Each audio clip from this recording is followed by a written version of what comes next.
So Michelle Lynne, a wonderful pianist, a coach, incredible musician, songwriter, singer-songwriter as well. She performs most commonly with Candlelight, correct? You're performing all over Europe in amazing venues. You just played the Eiffel Tower about a Yeah, week ago, week and a I half ago, did. 2 weeks ago. Exactly.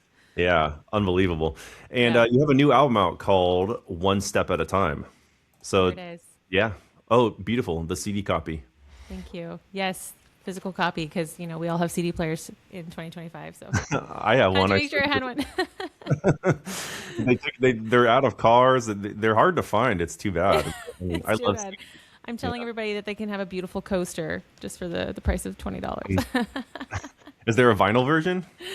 I have been asked to make one, so I need to look Hmm. into it now. Yeah, one of my followers was like, "I'll pay you extra if you give me the vinyl version." I'm like, "Dude, I am not cool enough to get a vinyl press of my album." He's like, "You are now." I'm like, "Okay, here we go."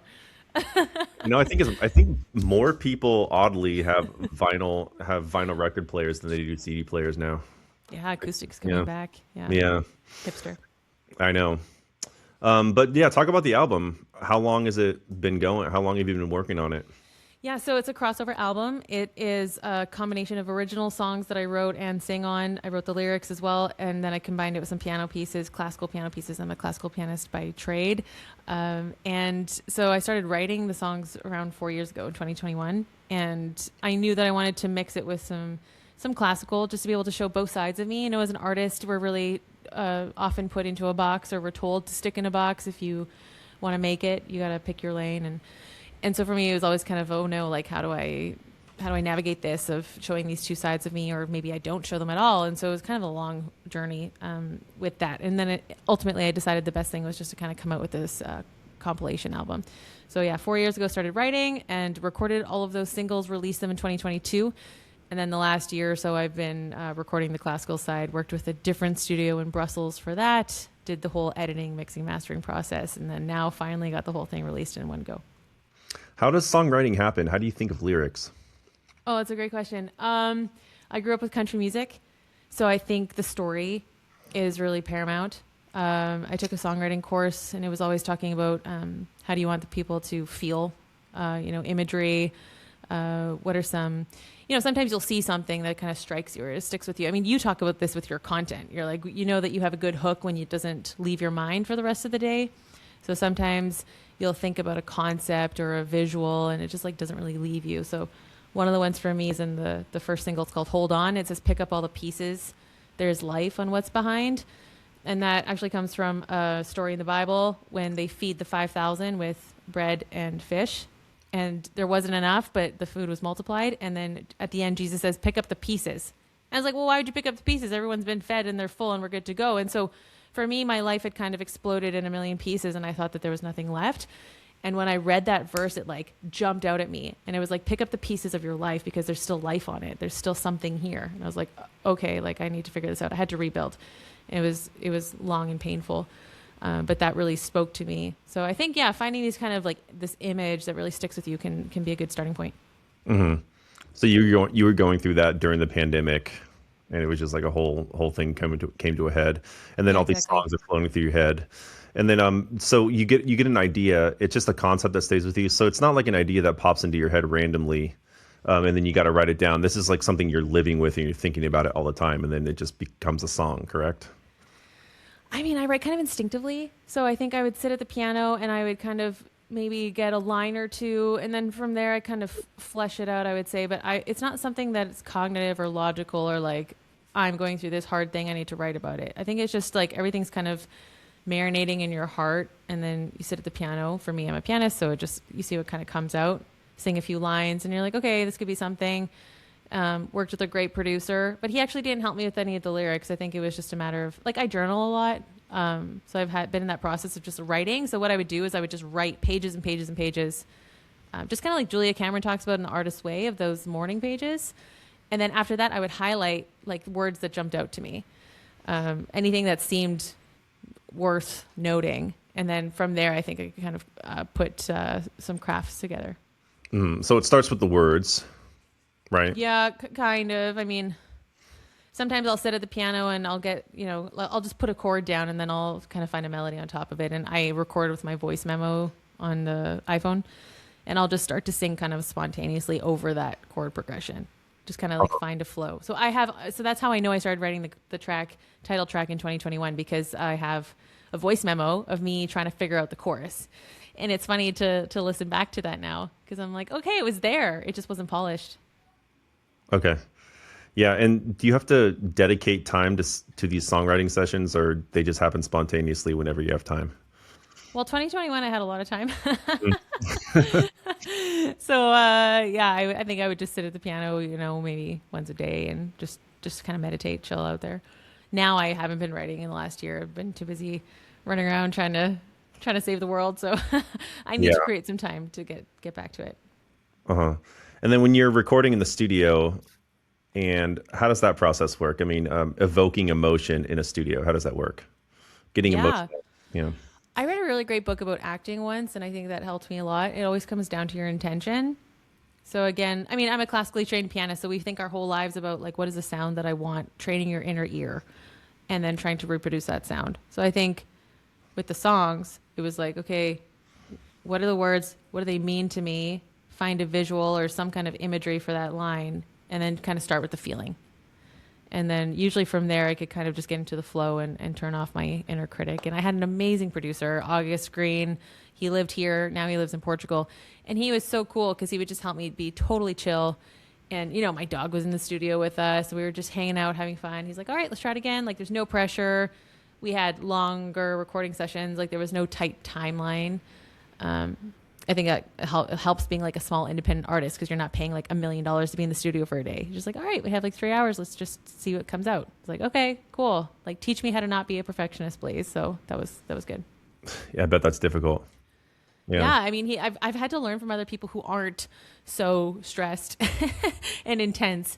I'm like, oh, there's another way to do this. I should learn from them. So I think I've learned to chill out. Creating the vibe in the studio. And then when you go to perform, so you're not thinking necessarily about a sound even, or how the vocal is supposed to be in terms of perfection. It's more just about feeling and letting that feeling come through your voice. Yeah, exactly. My vocal coach would always tell me, like, start with a feeling, and that people can't resist beauty and authenticity. So if people can hear from the beginning that you're being real, you're not trying to put on this facade. I just kind of lean in. I can't explain it other than that. It's just like you find that feeling and you're like, okay, you got it. Are you in the pocket? Like, okay, let's go, and just lean in. And then I always close my eyes because it's just easier. And I mean, I play as I sing. So then I feel so comfortable because I'm in the groove with my hands. My hands are so familiar with the keyboard, obviously. And then with the voice, it's just because like you're just supporting yourself, and then it feels really like doable and good. And then have you performed these songs in public a Yeah, lot? because with Candlelight, actually, like I get to sing a couple of songs per show. So Candlelight is a light classical concerts. You can say a lot of my programs are pop. So like with the Adele show or Coldplay, I'll sing a couple songs, and then maybe as an encore, I'll do one of mine. And the response is so overwhelming. I mean, people will often say that they're like, "Oh, your song at the end, it just really touched me." And I think it's because it came straight from my heart, and people feel that. So that's what I mean. Like, it doesn't have to be a perfect clip or take. It's just that people need to connect with that emotion, and when they feel that it's real, then you know that you've reached your audience. And how do you get yourself in that headspace consistently where, you can just channel that emotion? Because it must be different, right? When you're in a studio and you have your dog there and it's all comfortable and you have multiple takes versus on a stage. How do you nail it? How do you get in that mindset every single time, or most times? I think I've just been like really grounded in gratitude lately. I mean, I'm not taking anything for granted. I'm getting to play shows that I never dreamed of. I mean, you mentioned the Eiffel Tower. I mean, like these are kind of pinch me moments. So I'm like, I gotta soak this up. I'm thinking more and more about like when I'm 80, what am I gonna remember? And it'll be like, Michelle, you need to go for this because this is awesome. So just I'm letting go of so much of the stuff that used to hold me back. I think I just want to run fully and committed, giving everything that I can in this moment. And the audiences that I'm playing for, they are not judgmental audiences. I've been extremely blessed with the type of people coming to my concerts. A lot of them, it's like their first concert ever. They're just grateful to be there. They're crying. I mean, these are not people who are listening to recording after recording, comparing style and articulation and knowing like the correct way. So for me, that was where I got caught up so much my whole life, because it's like you just so badly want to be the right way. And now it's like, well, these people are not here for that. So maybe I need to let go. And hopefully my excellence can continue to grow in like what I would call a safe environment, safe audience environment. You know, if I was playing Carnegie and that people were all there to tear me apart, I might be giving you a different answer right now. But I'm not. That's not my story. So I'm just really embracing the people that I get to play for and enjoying that. Yeah. So basically, you don't care as much anymore, meaning in a good way, not in a bad way, but it's about the response. I want to say yes, but no, I think I really do care about the response. But the thing is that these people have been so generous and kind with their response, right? Because they're not there to criticize. You know, when you know your audience is there to receive and enjoy, then it changes the approach, because you're like, I'm here to give people an experience, and I know they're going to love it, because I have evidence now of, 4 years on tour of people telling me like, oh, it was my mom's birthday and we were crying during the encore because we love that song that you did. Like if it's a Hans Zimmer show, I just played Interstellar 2 nights ago in Paris, and they're like, we love the movie. It was so emotional. Thank you. So how many times can somebody say thank you to you before you finally get past your own ego and you're like, oh, these people are here because they love it. And it's not even about me. It's about the experience of coming together with music. And I get to be a part of that. I get to be the person creating this space for them. And like, what an honor that is. That's just humbling to me. Mm-hmm. Yeah. And ego really is a block, isn't it? Yeah. So, I mean, I think I really care about people coming and receiving something important to them and having a good time. I don't want people to be, complacent or just be like, yeah, whatever, we saw this thing. I want it to be a special moment in their day or their month or something like that. Mm-hmm. And when you're really nailing it, when you're really on and you feel like you're connecting with the audience emotionally, are you more in your head, in your own world, or are you really out with the audience? I mean, so here's what I've learned. Like the audience will give you different responses, and you cannot judge how they are taking it in by their response. Sometimes people are tired, or they're cold, or they are, I want to say Belgian, because like the Belgian audience is much more withdrawn than audience in France. And I know this now after a lot of experience. In the beginning, I didn't know that. So if I didn't get a huge applause after something, I would be like, oh my gosh, they don't like it. But again, like, after getting so much evidence and just getting more comfortable with myself and who I am and what I give and seeing the messages, like I've just gotten over all of that doubt and questioning, because I'm like, I know that 85% of people are walking out of here and they've had a good time. I stand at the door and I talk to people after the show. So it's like I get kind of instant feedback, or like my DMs are full of really nice messages after a thing. So I'm like, okay, for the people, some people it's not connecting with, no one's ever been like, you suck. So I'm just I'm just trusting now at this point. I think I'm in a season of trusting. Mm-hmm. Absolutely. And do you play out to the audience, or do you bring them into you? That's a really great question. And I've thought about that because we had a conversation about that last time I was on the show. And so now, and also my vocal coach and I talked a lot about this. Like I've started to play a lot more of the dynamics and the energy in the room, I think. If you can tell the audience is distracted, for example, I'll take extra time before I start the next song. Like I will keep my body language super poised. I will wait and I'll create space and even a little bit of tension, because people are like, when's she going to start? I've had stuff where the church bell starts ringing, because we start the concert at 7 and the bell goes like 7 times and then it goes another 7 times because, I don't know, they ring it twice.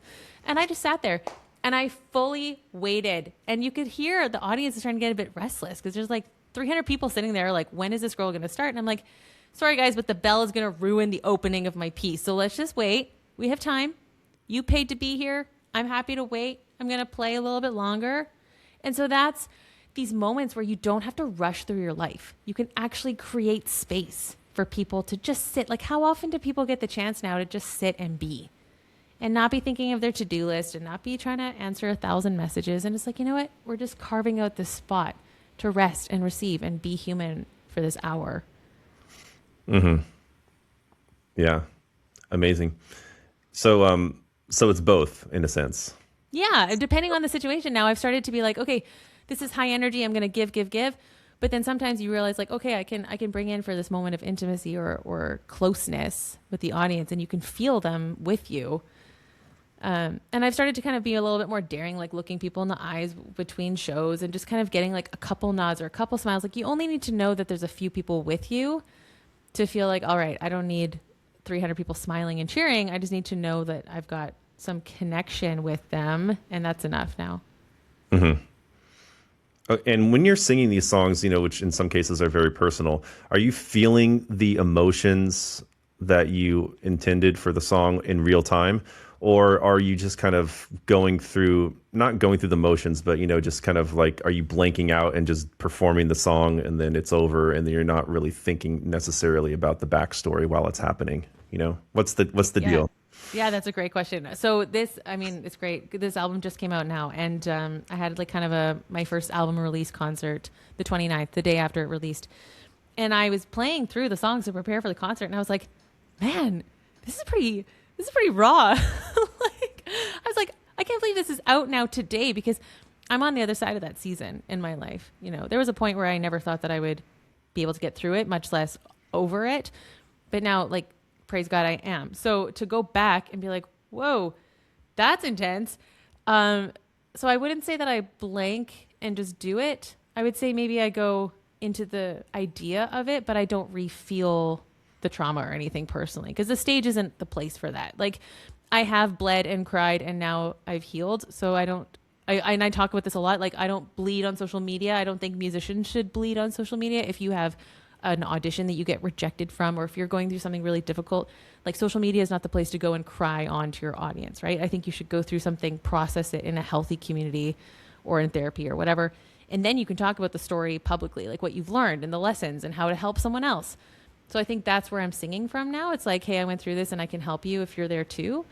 And as a result, like, I get a lot of messages from people, like people have had bad breakups or like deaths in the family, or they haven't had time to grieve. And they're like, hey, like, your words really touched me. I've got that on repeat at home. And I'm like, that is so awesome. And I'm so glad that I don't need to, that's not my reality anymore, but I don't forget that it was, because yeah, that's where these songs came from. Mm-hmm. And was it different when you were recording them, 3-4 years ago? Was it more raw? Were you living those emotions in real time during the recording? Man, you know what? So the first song, Hold On, you can hear in the 2022 version, my voice, like, it lacked a little bit of confidence and groundedness, to the point where I was like, I can really hear a difference between that and the last song that I did. So I actually chose to re-record Hold On. I did it on this microphone in my living room 4 weeks ago, and I sent it to my producer in Porto, and he remixed it, and the difference was astounding. And I sent it to a couple friends, and I was like, what do you hear? And they're like, yeah, you sound so much more confident now and grounded. And it's someone who has lived that experience and gone through it. And I think back then you could really hear, like, I'm still in this. I still haven't figured it out. I still don't know what's going to happen. Back then I was singing that song to myself, like, hold on, because I don't know how we're going to do this. And now it's like, hey, hold on, because things will get better. And like, I can prove that to you, and not to me personally, but to anyone who's listening to this. Mm-hmm. And now the song became a message. That's fascinating. I mean, and now that you're in a different headspace, how do you still retain the original intention of the song, but still, but perform on stage now, and, you're in a different headspace? How do you bridge that gap? I mean, I think it's that idea of the song was, back then I was singing it for me, and now I'm singing it for them. So it's become a message of my heart to give to someone else. Like, if you're suffering, here's hope. Here's something I can extend to you. Here's like an olive branch, or like a vision to get through it. But I don't need to tell myself that anymore. I remember where I was, and I remember how we got out of that. And this is, I mean, you also learn a ton of this stuff in therapy, right? Like the different parts of yourself, the different pieces of yourself, and staying connected to be wholehearted. And this is something I think artists really have to do, is learning how to connect with all the pieces of ourselves, because ultimately we bring all of ourselves on stage. And if you want the audience to feel the truth of what you're giving, then you have to be authentic. You have to be yourself. And we see this from the greats, like all the people that you talk about on your Instagram, these great artists who let us pass that wall. And we see the emotion, like Aretha Franklin. I just watched her do this incredible performance, and she's wearing this fur coat, and she throws it off, and the audience is on their feet. And it's like, but she's so real, and she's so her, and she's so authentic, and nothing about that is fake. So I think it's that difference of like being healthy and then singing it for someone else. And you mentioned before some of the blocks that artists encounter, or maybe you have encountered in the past. What are some of those blocks? You mean like the typical perfectionism, wanting to be perfect, hoping everyone loves you kind of stuff? Sure, things that impede you from having a connection with your audience on stage. So I would say that would be like so worried about making a mistake that you can't actually say anything with the music because you're just trying to play note perfect. I mean, to be honest, I had a really tough concert yesterday. I was on this piano that was just impossible for me to control. And the first half was just, it was not going the way that I wanted it to. And I, in those situations, you're just like, oh man, I'm a lot more compassionate with myself now. I'm like, I know that you're doing your best and we're going to we're going to get through this. But in the past, there might have had a lot of shame come in during the performance. Like, you should have practiced and look what's happening. And this is, and it's like, okay, well, that's not going to help me right now. And I did prepare for this and it's still going badly. So we gotta rally the troops here and figure out what's going to work. So in terms of that inner voice, I mean, the inner game of tennis talks about this, self one, self two, trying to find the flow. And I also had a really great course in university, and she's talking all the time about like singing and listening. So like just try and hear the next phrase in your inner ear. How do you want it to sound? And then create that and stay ahead. Don't get behind. As soon as you start thinking about something that just happened, it's over because now you're missing what's right in front of you. So yeah, just trying to get into that flow state.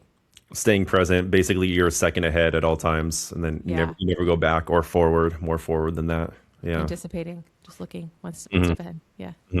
Is that a muscle that someone can train, by the way? I mean, do you have to practice that? I mean, I think, yeah, you would know. You've talked to like how many musicians on your podcast who are, what are they telling you? Yeah. I mean, I have to train it. Yeah. But, Yeah. and you definitely get better with time staying in the moment. Yeah. But yeah. Yeah. I mean, I think it's a lot to do with your self-talk. I've had to really train my self-talk, eliminating negative self-talk, criticism, being hard on myself. I've learned a lot about self-compassion from like Kristen Neff, that scientifically you are more likely to get better results if you are kind to yourself. That changed the game for me because I'm so results driven that it was like roll your eyes at being nice to yourself because like what, you're just going to compromise your standard because you want to give yourself a little like, oh, don't worry, Michelle, you're doing your best. But then it's like, no, hey, actually you can reach your results faster if you're kind, because then you don't have to waste all this energy like having this inner conflict dialogue all the time, and you'll be a happier person. I was like, okay, maybe I need to think about this. Like, just like learning to take the pressure off. Yeah. And amazing. And what would you say to somebody? Okay, so there's somebody out there, there's a musician out there that has songs or they like to perform, but they can't get over that gap of I'm going to go record these and then put an album out. How does one get past that point of I actually should release my stuff. People could benefit this. People should hear my music. Yeah. I mean, I think most of the time when people don't release something, it's because they're thinking of all the people who are going to judge them and say that it's crap and like, who do you think you are? And I had that voice for so long, like, Michelle, you're a pianist. Who do you think you are to be singing? I coach singers. Like, I worked in a singing studio for 3 years. I know what a great singer sounds like. I'm talking classical, right? So who am I to show up with my little, but I don't want to talk like that about myself because I don't talk like that about myself anymore. But previously I did. So that's why I was stuck, because I would get into those little inner shame dialogues of what's so-and-so going to say. One of my best friends that everyone has that person in their head that they're like, oh no, I don't want that person. What would they say about me? Well, that person for me ended up being one of the biggest supporters for me. So I think a lot of times we're inventing things we think people might say that aren't true. You got to really check the lies that you're believing, because we could be telling ourselves stories all day and actually that person never would have said that thing. It's just that we've learned to be really mean to ourselves because somebody in your younger days thought that it would be a good idea to be hard on you to make you work hard.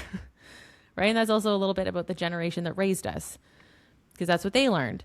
So now I think there's like this whole new movement of like healthy thinking, healthy thoughts, self-compassion, bringing in your heart, letting yourself be seen, be vulnerable. So yeah, to anyone who doesn't know where to step, I would just say like start really small and share it with people that you trust and get some feedback. Ask, you have to write a lot of bad stuff to get something good. Give yourself some time. Plants need water and sunlight to grow. So give yourself some time and space to be creative. We're not factories or machines. You can't just like pound out stuff or else it's not going to have any value or depth. Yeah. I used to think that too, when I was much younger. Like, why would anybody want to hear me? What's the benefit of, what do I have to say? What Yeah. separates me from anybody else? So it's a difficult thing sometimes, right? Yeah. And then, one of my dear mentors, Bernhard Karras, he talks a lot about like, we've all put in the time. If you're at any kind of level of being a professional musician, like you've put in hundreds of hours, like at some point you need to trust the work that you've done to know that you're largely above the average person who's just going to enjoy what you're doing. And that's really, again, it's about finding the right audience, finding the people who are going to appreciate what you're doing and focusing on them and not focusing on the people who would tear you apart or criticize you, because then they can go listen to like the greats of, the ones playing perfectly, let's say, quote, perfectly. And even then, I mean, we just had the Chopin competition. And if you read the comments, I mean, these people are playing like light years incredibly well, and everyone still has something negative to say no matter what. So it's like, how can you win this game? It's a losing game. Yeah. Yeah, absolutely. And your career, it just seems it's so interesting. You're playing these amazing concerts all over Europe. You have this coaching program, you have a business, right? You're doing all this stuff.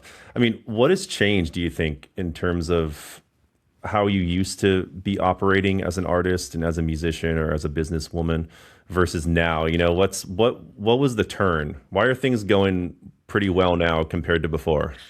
I really asked myself that this morning, like not even joking. I'm like, what has changed? Because somehow things clicked. And so there's a few things, to make a long story short, but like you hit the rock 100 times and it breaks on the 101st time. There's that.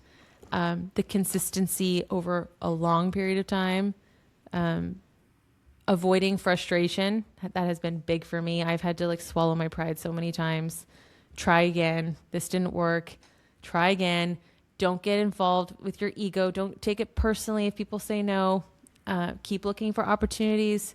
Stay focused on what you have. One of the lines from one of my songs is just use what is in your hand. Everyone, so many artists, like, I don't have the connections. I don't have the right equipment. I don't have the recording studio. I don't have the budget. It's like, okay, what do you have? I recorded on this microphone. This is like a $200 microphone. I recorded one of my singles on it. You don't need to have the best of the best to make something with impact. I just bought a really nice piano, but for the last 10 years, I had like a decent piano. So we got to use what we have until we can scale to the next level. And then we can also learn to sustain the next level. Because the worst would be like, what if you had everything you wanted right now? Would you know how to use it?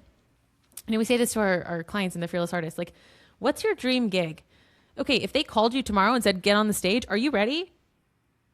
Are you prepared for that? Probably not, right? So we have to get ready. We've got to put in the work now. And what else has helped me is getting people around me. I mean, I pay people to do stuff that I'm not good at or just don't have time to. So I've got 2 assistants. I'm not doing bookings in hotels and trains. I'm not updating my website.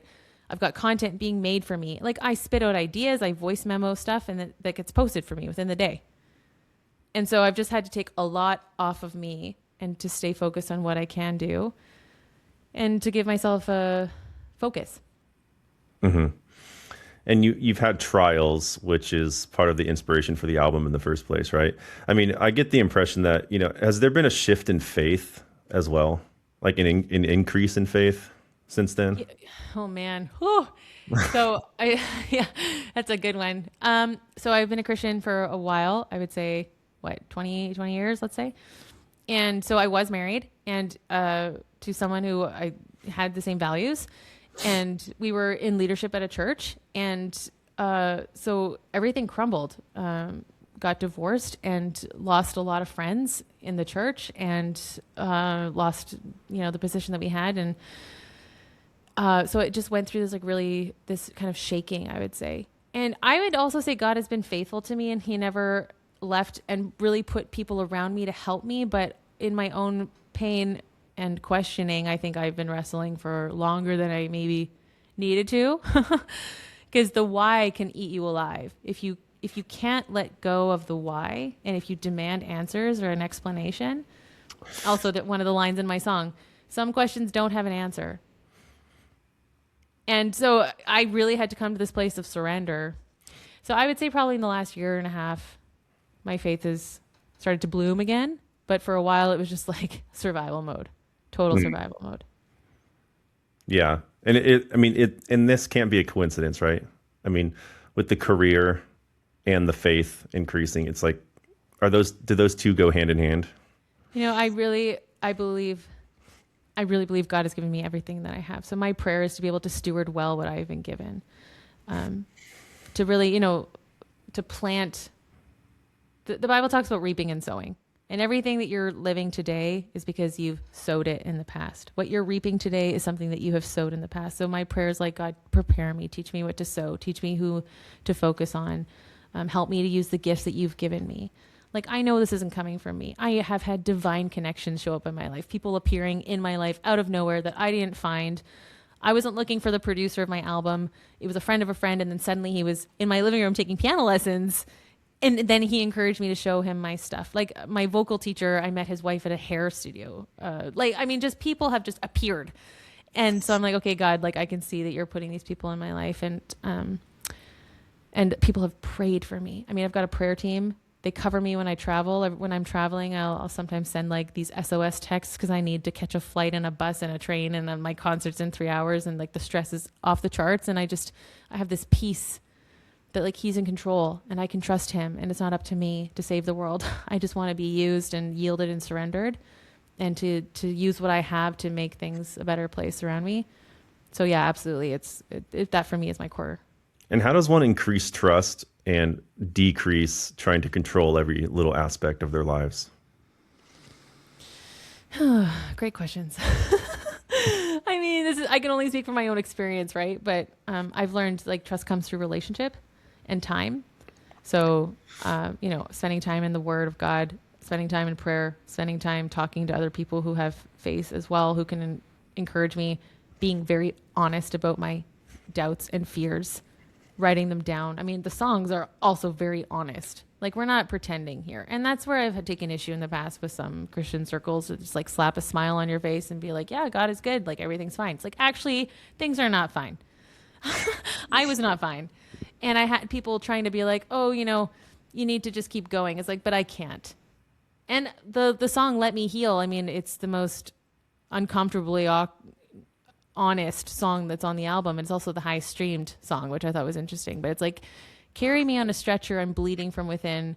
Cut so deep, I cannot breathe. Help me walk again. Because I had this image of me, like, I mean, it's a little graphic, but I had this like slash across my chest and I was literally bleeding, being carried on this stretcher. And it was just kind of something that I had in my mind's eye in that season. And so that's where those words came from. And it was like, I can't pretend that I'm okay. And I'm a pretty positive, optimistic person. So my natural tendency is to be like very open and bubbly and all that stuff. But I was like, I would say I was non-functional for a good 2 years.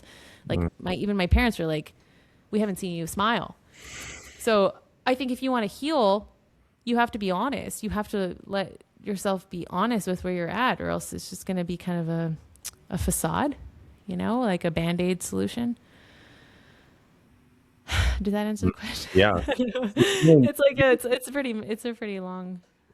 So it really does start with time, though. I mean, it starts with a relationship, and then it takes time, right?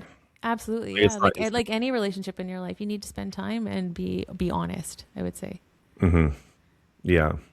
Letting yourself feel your feelings, I think, is also a big thing that maybe also like Christian circles isn't maybe talked about enough, or just even in general, a lot of people are taught like put on a brave face, be strong for the other person.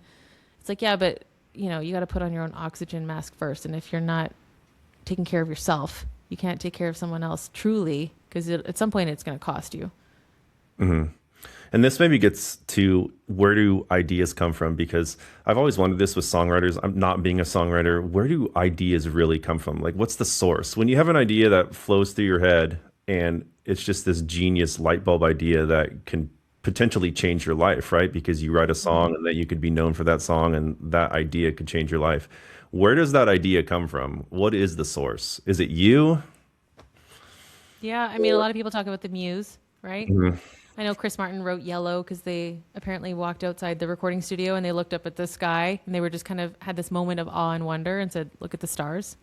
And that song has how many billion streams now? It's just these moments of inspiration that can hit you at anything. And obviously as a Christian, I'm going to say like, okay, I can see God in this, or that's from him. He's my source.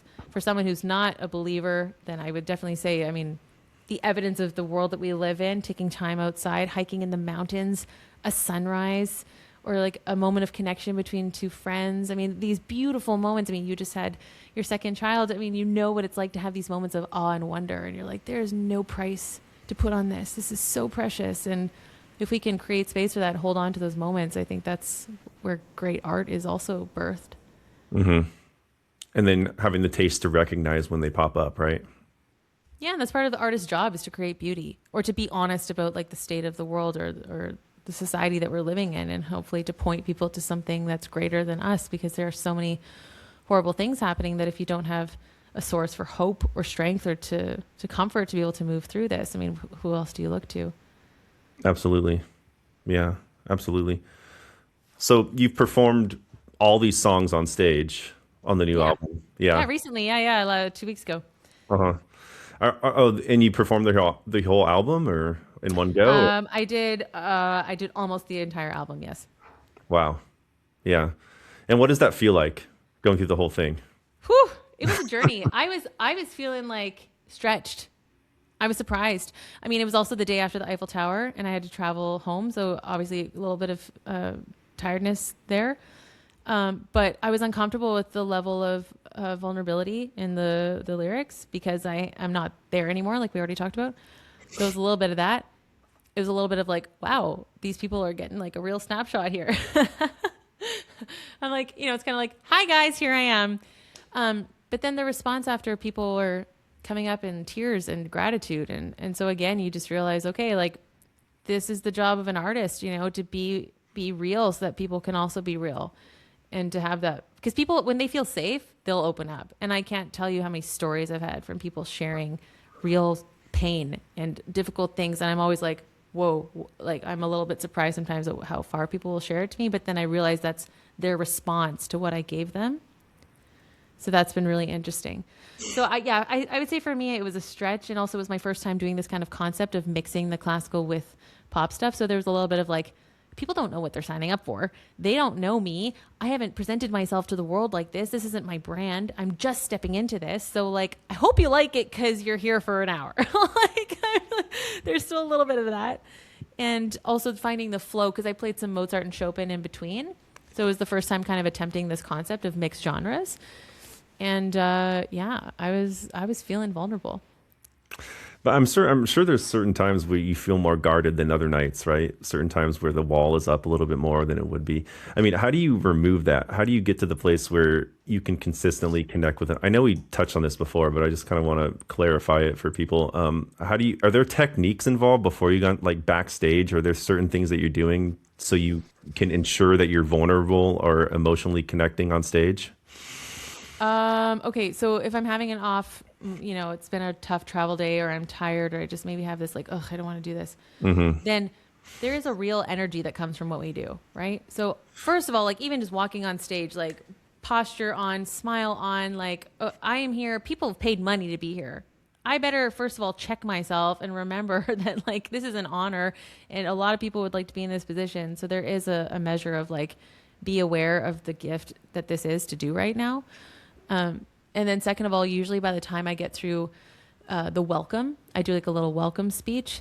And then I hear people kind of, I say things to help them set expectations for the evening. So I'm like, I hope that you're fully relaxed by the end of this. Thank you for being here. Thank you for sharing in this evening. This is going to be special tonight. Like it's going to be a real important moment here tonight. And you can hear people like, okay, this is cool, right? And you're like, okay, now I know what my job is here tonight, and I'm going to serve. I'm going to take what I have and I'm going to give. And that's what my job is. And then instantly I get that energy back to me. So I think sometimes I need to give first, and then the cycle comes back, and then I get into it. And I'm like, okay, here I am. Yep, I'm back. Okay, it might take me like a song or something, but that's on like the tough nights. And then some nights I run out there and I'm like, yes, let's go. This is awesome. So it starts with an icebreaker. There has to be that. Yeah, sometimes I got to talk myself into it. You got to kind of parent yourself sometimes too. Be like, hey, are you good? Like, how are things going? This is a lot. How are you handling it? Are you okay? And I've just learned how to kind of check in with myself first and be real. But that connection with the audience before you even play, that's important for you. That's like I play one piece first and then I say hi. Okay. So I like that too, because I can create, like we talked about before, like creating that space or that moment. And like I make sure everyone's silent before I start so that I have that moment, because there are so few moments like that in today's age.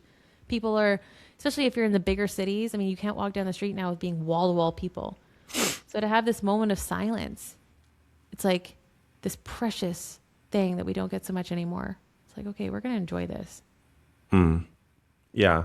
And people are not on their phones at that point, hopefully. It's just like one of those things. It's a rare moment Yeah, nowadays. exactly. Yeah. Yeah. Stillness. It's something we really need to practice. Yeah, absolutely. Is there anything else you would like people to know about your new album? It's amazing, by the way. Your voice sounds incredible.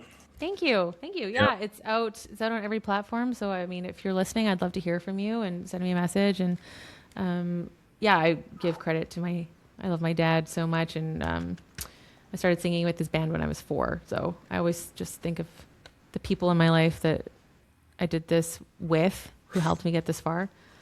And yeah, no, I really appreciate the chance to talk about it too with you. Yeah, really enjoyed it. And hopefully we'll see a vinyl version coming up in the pipeline. I'll get you in. I'll get you in. Yeah, just congrats, by the way. It's just incredible for even putting it out there. It's a vulnerable position to be in, but it's going to help a lot of people, and it sounds amazing. So congrats, Michelle. Thank you so much. It's really kind. Great. Well, thank you. Thanks for being on. Appreciate it. Thanks for having me. Sure.